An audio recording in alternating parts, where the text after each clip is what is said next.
Now, let's take a look at this equation. Okay? This is again describing the sound pressure field in a tube like this. If you look at this, I say, okay, what I want to do is find out at what value of D, meaning away from this expression will be minimum. Where can it be minimum? I want to find the pressure minima.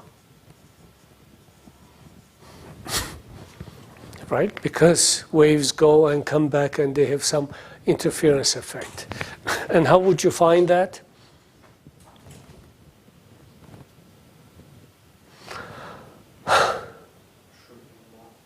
Exactly. Maximum value this can take is 1. Okay? And what values will that will give it 1?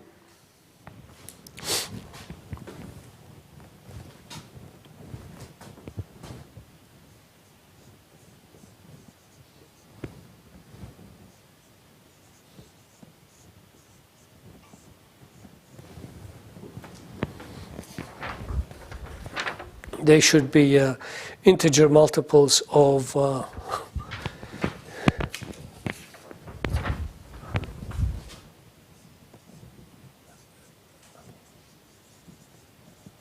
its argument, actually m pi. Okay, so from here we can easily write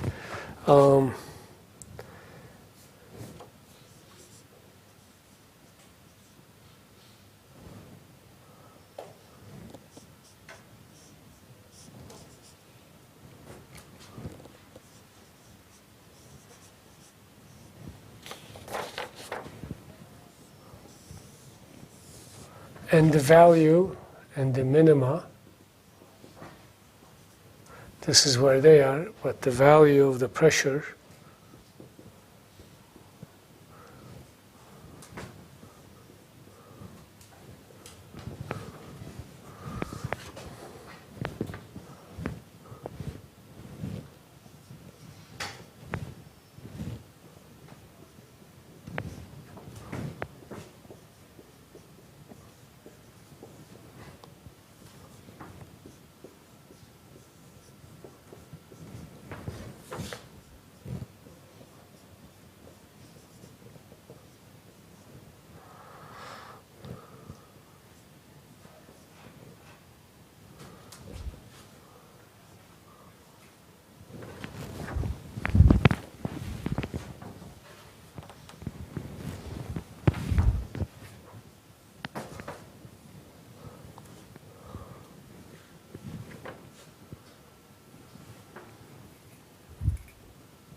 let me just write this clearly here, just a little bit better.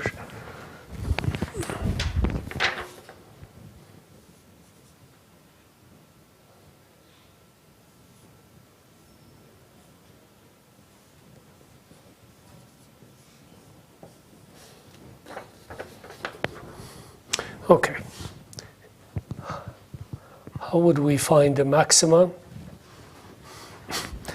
Pressure maxima would be, of course, when you make this equal to 0, and that would be at the odd integers of odd integer multiples of pi over 2, and we can describe it as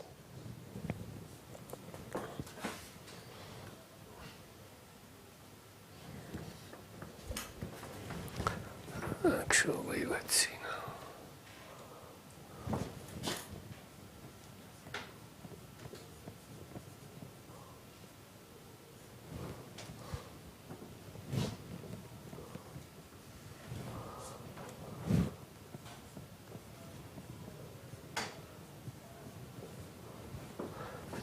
and maxima take place at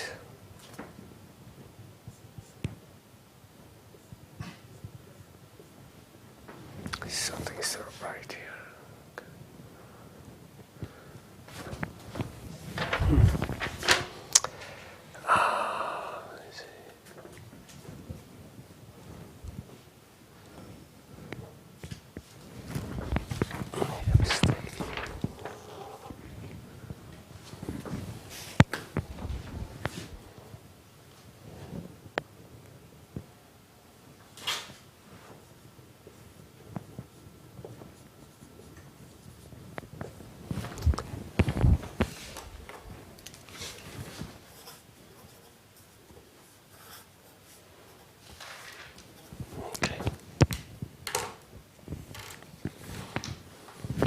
Now let's, excuse me, let's take a quick look at this.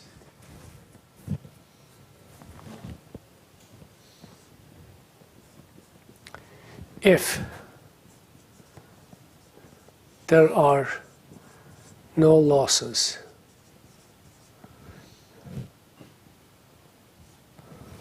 okay, and alpha, beta, gamma are all zero, what happens?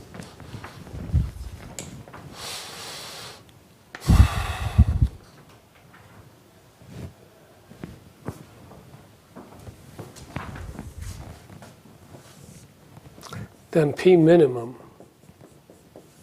is zero. Just like the perfect wave, when there are no losses, it goes and the minimum in a tube, let's say,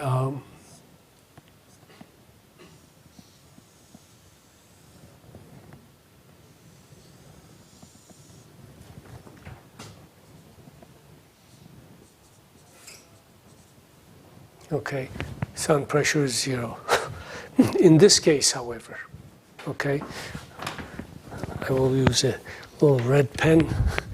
In this case, sound pressure does not really reach a zero value. There is always an amplitude at the minimum because of the losses. Okay, that's the big difference here. And this complex mathematics approach actually is very helpful in terms of finding out the relationships for minima and maxima. But now I'm going to write a little prescription as to how you measure them. Okay?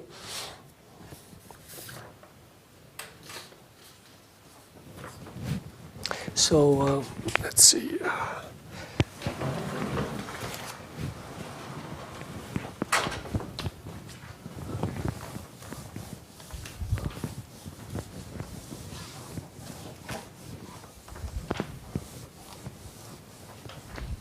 Okay. So to measure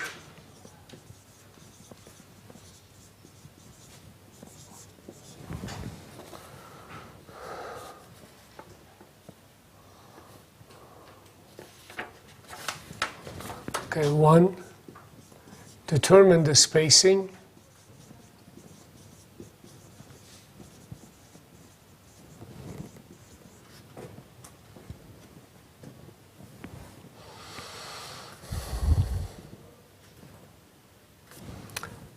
Between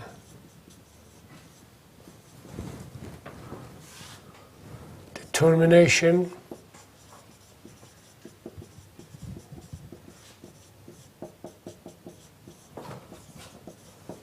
and the nearest minima, nearest minimum. And the nearest minimum, of course, is, okay, for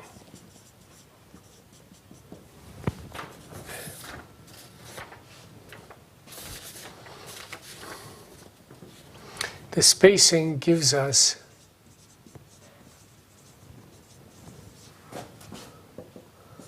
half of a wavelength. And from here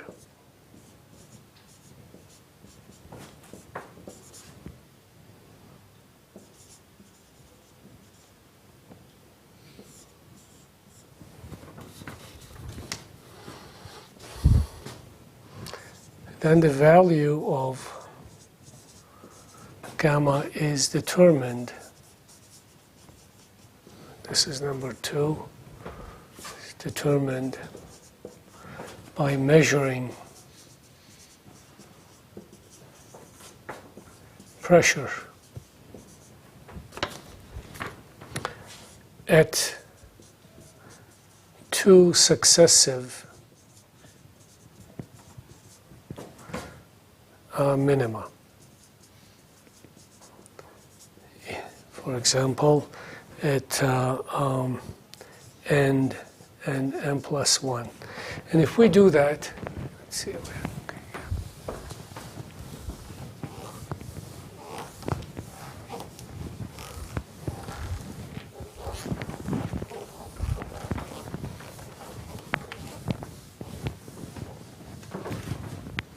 If we do that and take the difference,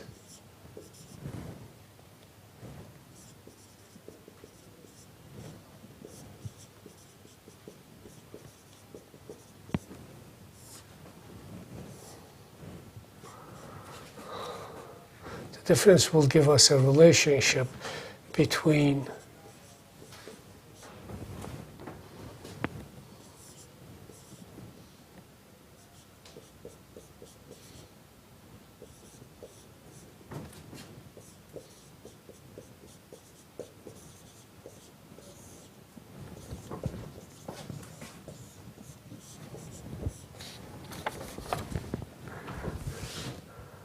the ratio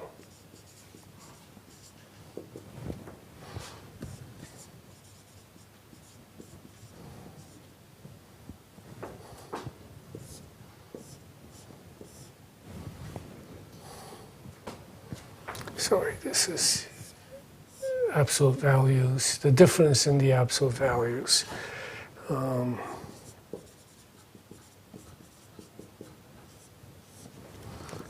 And then divided for the max value.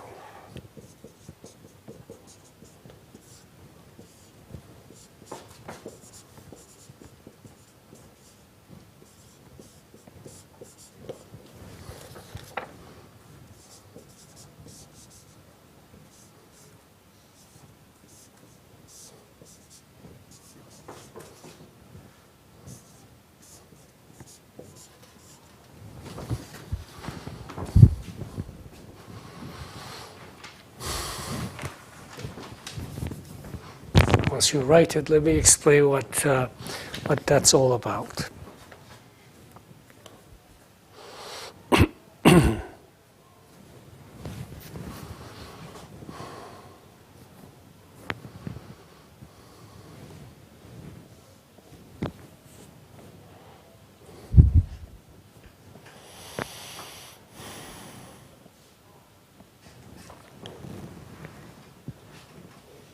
Okay. What we're doing is we're taking a microphone, okay, we're moving it, we find a minimum value, and we keep on moving, we find the second minimum, the first minimum and the second minimum. And in between, there's a maximum value. So we have these 3 values, okay? 2 minima and the maxima. Mathematically, based on what we have derived, their ratio, the difference to the maximum value is very simple. And what is that?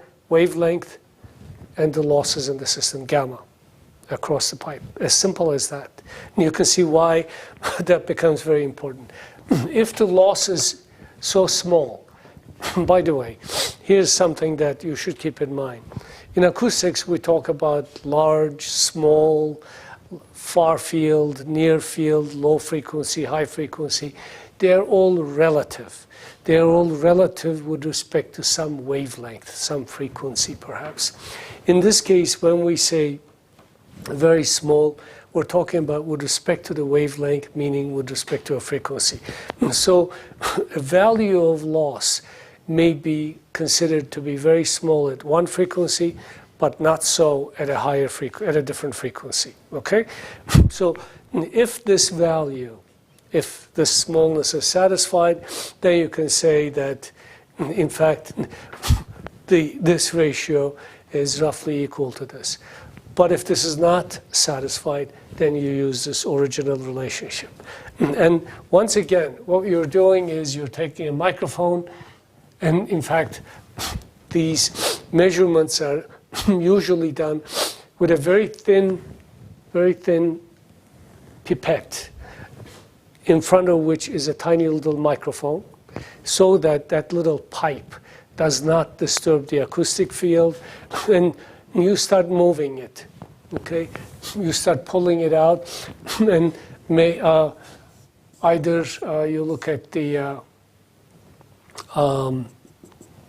sound level meter, or you look at the oscilloscope to see what amplitude change there is, and establish minima, 2 minima, and the maximum between them. That gives you that particular result. Now, you can see this is the difference divided by. What happens if you add these instead of subtracting them? Then the mathematical relationships that we have derived will give you a different, will give you a different expression, and therefore a different capability for a different result. And that is cosine gamma lambda over 4 tangent hyperbolic pi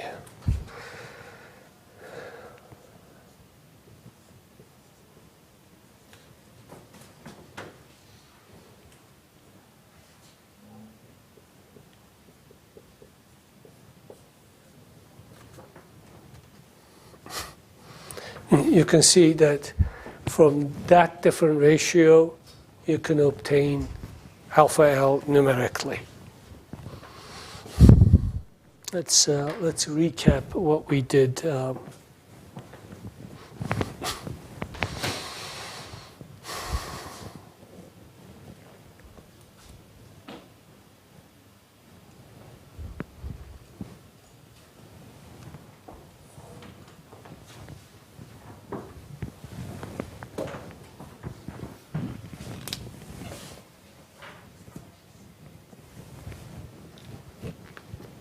Okay.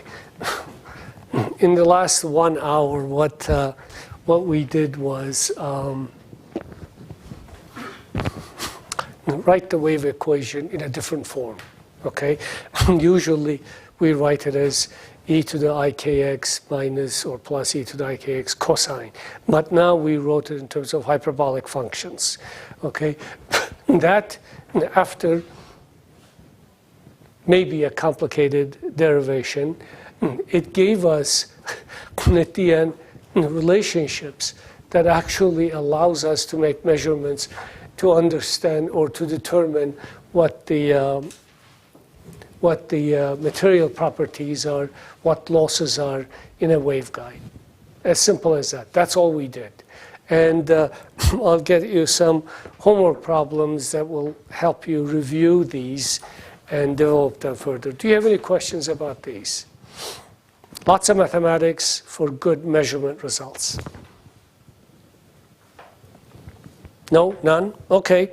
What we'll do now is move along to something related, but not exactly the same. What happens if the duct walls are flexible? Okay? Flexible walls. Okay.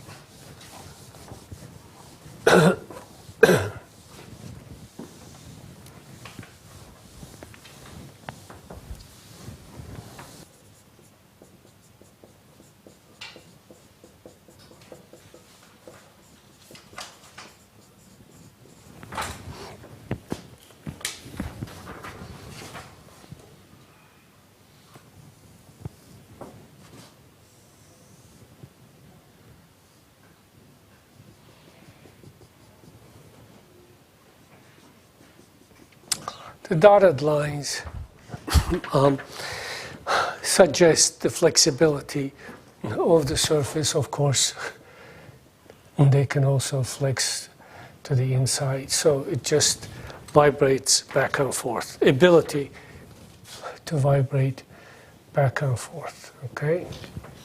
Now, again, remember that all the equations are linearized equations. Are linearized. Now, as we know from before, pressure gradient produces what?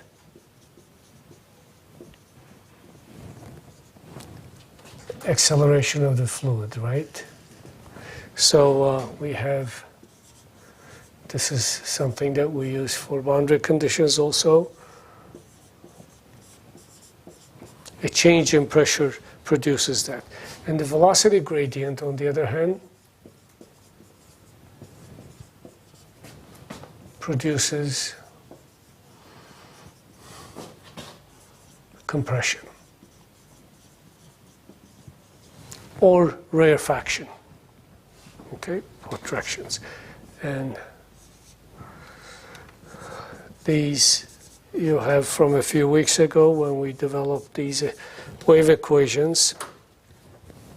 Okay, now, when the duct walls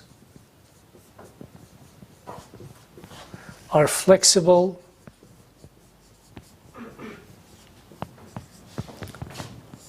the continuity equations must be satisfied, okay? So we have to modify the continuity equation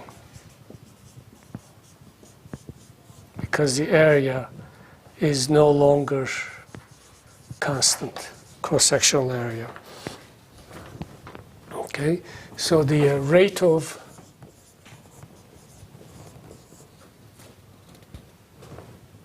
influx of, let's say, gas in this case, into a unit length of duct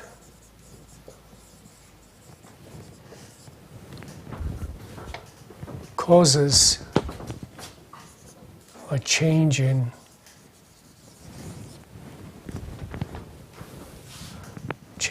density and pressure.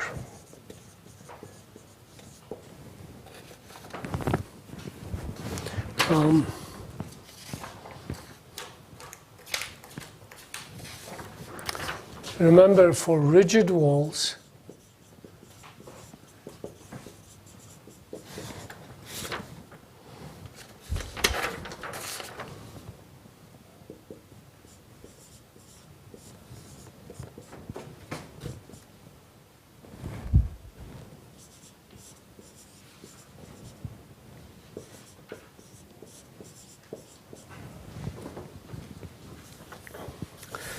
continuity equation, but and S is the cross section.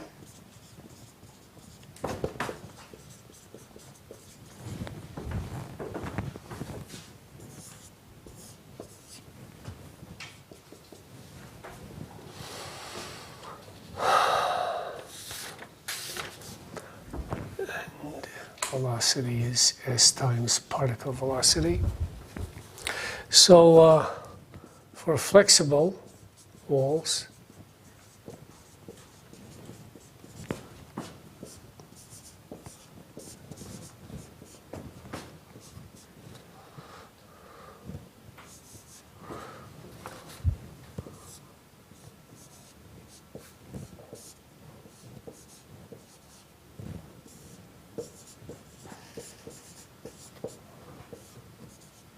we must now include the wall stiffness.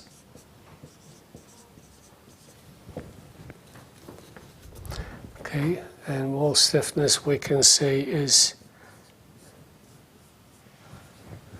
pressure divided by change of cross-sectional area. Pressure divided by change of cross-sectional area. Pressure is not static, right? Pressure is not static. And what that means is as the pressure excites this, okay, as a result, wall oscillates, and as a result, inertia comes into effect. So suddenly you have another source that's influencing the system. So the wall impedance comes into effect, which we have inertia and stiffness.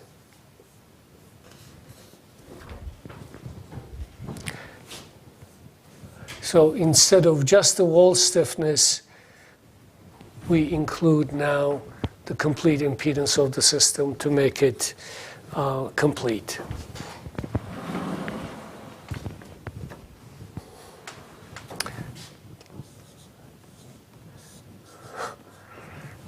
Now the flow gradient has a new expression. This is kappa, by the way.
Please add a negative here. It's the, yeah.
Okay.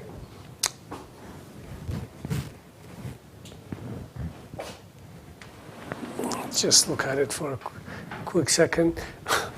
When the walls are rigid, as before, the relationship with the flow gradient and pressure fluctuation with respect to time is very simple, given by a constant cross-sectional area. But now cross-sectional area is not constant, okay? So it has some sort of stiffness.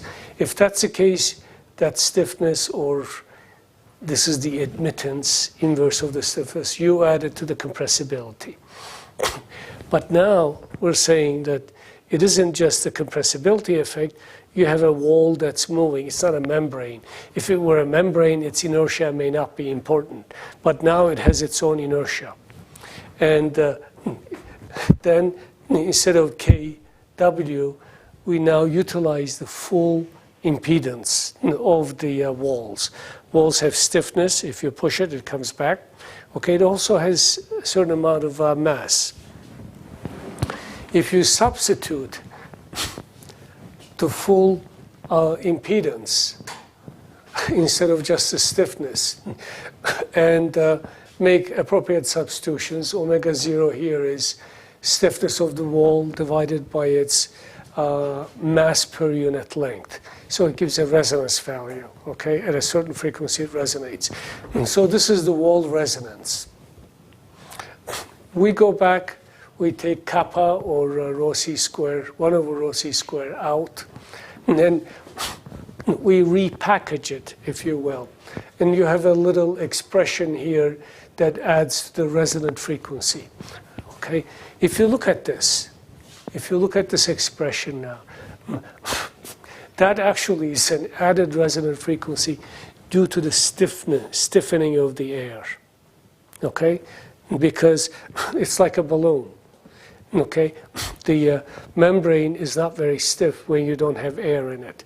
But the higher the pressure in it is, the stiffness is somewhat different. So this is just a little bit addition to it that changes its stiffness. And it gives it a different frequency. You can see the relationship now.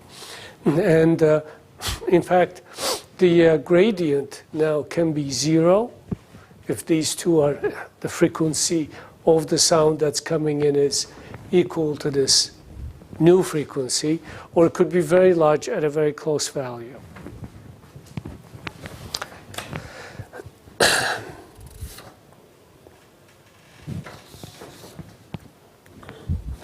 So we can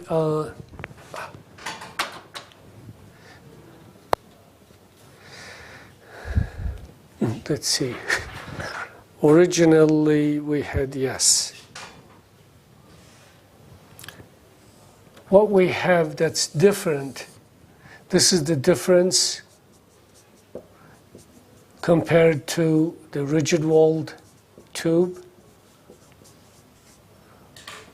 Okay, this particular one is the difference, and we can now say that the wave velocity in the duct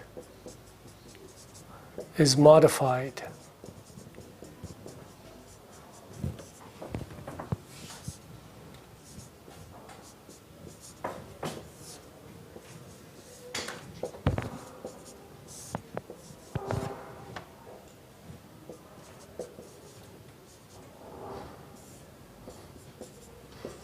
for very long wavelengths.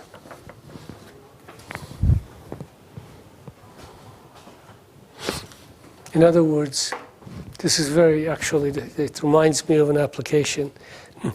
What it does is the wall motion changes the speed of, effective speed of sound in the pipe. So I'll give you a very excellent example of this. And there are patents on this.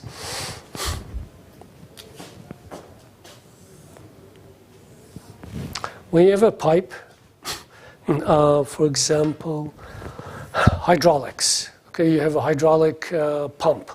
That swash plate goes very loud, pop, pop, pop, pop, pop. noise from a diesel engine or from any kind of pump, really. It could be on airplanes, ships, or factories, etc. So you have these very strong pressure pulses generating huge amount of vibration and noise that transmit through the pipe. And one thing that can be done, and that is being done, is you put around it a sleeve with, say, a liquid, okay? Now, different air pressure. So as the pressure comes through here, of course it's vibrating the walls, but as soon as it comes in here, the speed of sound is now different, okay? So you have one speed of sound here, another speed of sound on the sleeves, okay? And when they come over here, they have a canceling effect, and it does not propagate the sound. And you can see here also elements of that. Speed of sound is modified because you now have a flexible surface, okay? So you have to think about these, and they have very, very good applications later on. So just the flexibility changes the effective speed of sound. And see, if this were 1, this is the original, I think, yes, it would be this, okay? If this were equal to 1, that would be this relationship. And kappa, as you know, is 1 over rho c squared, okay? And then we fold it into that c squared and say that effectively it is changing the speed of sound. And in fact, you can measure that taking place. So let me just conclude this by a few comments at the end.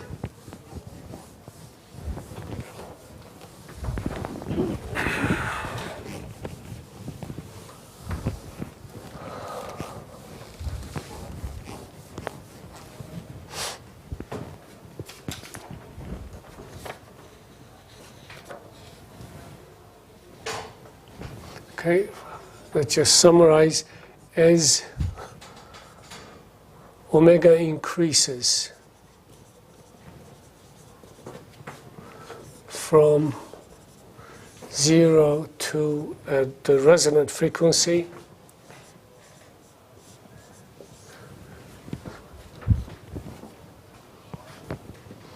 C phi goes to 0. In other words, when omega, yes, when the frequency becomes equal to omega 0, okay?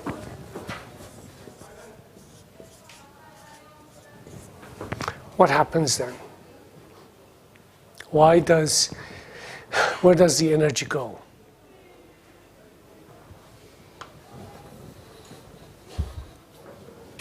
Okay, wave energy is used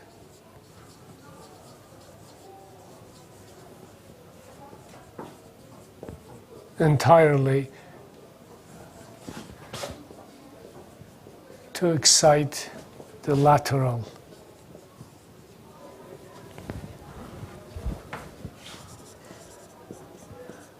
wall vibrations. Okay? As simple as that. Now suddenly you see that you have a flexible pipe. You adjust its flexibility so that it just prevents sound from transferring, but at only one frequency, not at all frequencies. So if you have let's say, a pump that's sending pulsations at a primary frequency with a lot of other frequencies, you can get rid of the primary frequency if you are able to adjust the wall flexibilities. Okay. Secondly, for frequencies between the empty wall resonance, okay, and also the air stiffened wall resonance, then what do we have? C phi is imaginary. Now the modified speed of sound becomes imaginary. Acoustic motion is evanescent,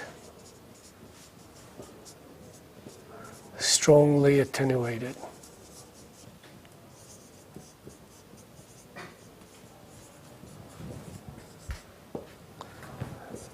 That means no true wave motion can exist.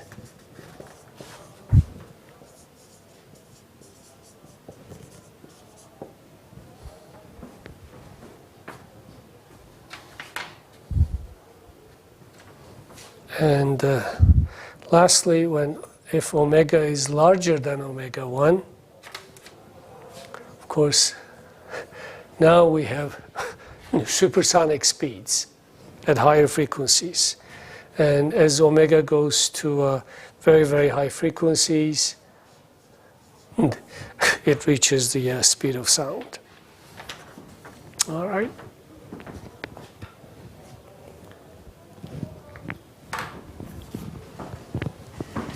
Any questions? You look tired. Are you tired?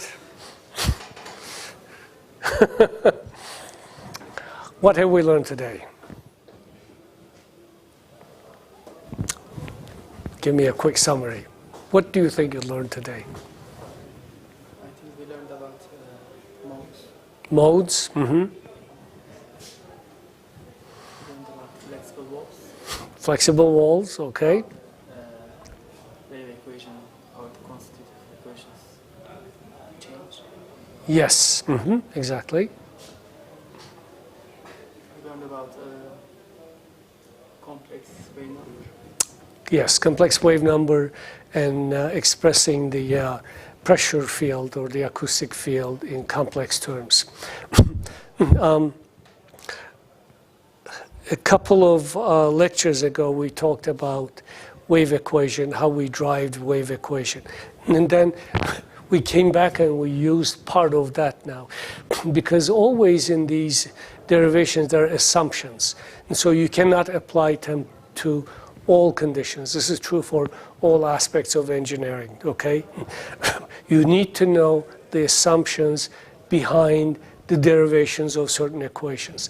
In this case, because the wall is flexible, we went back and we modified. Actually, I did this as a shortcut, but we could have gone to the original equations of continuity of mass and so on, and then derive this, but it would have come to exactly the same result. Here we did a physical approach, saying that we need to take into account both the stiffness as well as the inertia for a complete impedance. We did not include any damping in this because it would have minimal effect actually, but you can just include it in here. So, and that gave us the notion, I'm going back now, but that gave us the notion that the flexibility takes some of the energy away. And as a result, the speed of sound is now modified.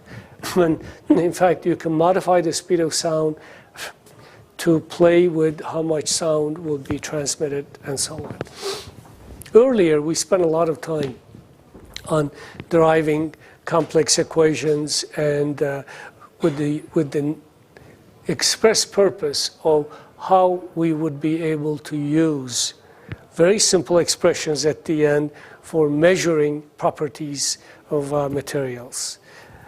The process was complicated. It's like preparing a very complicated dinner, but at the end, it's very simple to eat, okay? All right, I'll see you next week, unless you have any questions. Any questions? Okay, thanks.